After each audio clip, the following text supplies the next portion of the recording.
أهلا بكم مشاهدينا الكرام في قناة الأخبار الجزائرية. ما تنساوش تدعمونا بجام واشتراك في القناة لكي يصلكم كل جديد.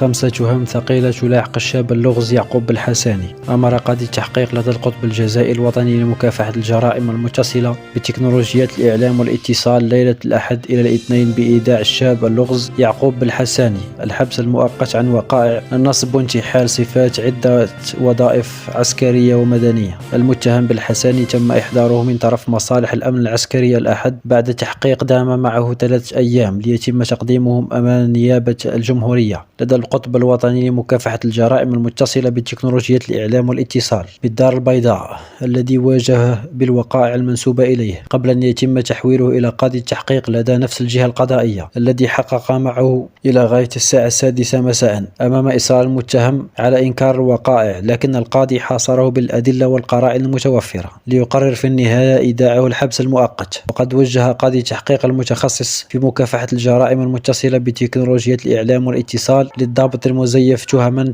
ثقيلة تتمثل في جنحة النصب ومحاولة النصب باستعمال تكنولوجيات الإعلام والاتصال، التدخل بغير صفة في الوظائف العمومية والمدنية أو العسكرية، والتزوير واستعمال المزور في وثائق إدارية، إلى جانب جنحة مخالفة التشريع والتنظيم الخاص بالصرف وحركة رؤوس الأموال من وإلى الخارج وفقا لما تضمنته المادة 222 المادة 372 من قانون العقوبات والمادة 1 من قانون قمع مخالفة التشريع وتنظيم الخاصين بالصرف وحركة رؤوس الأموال.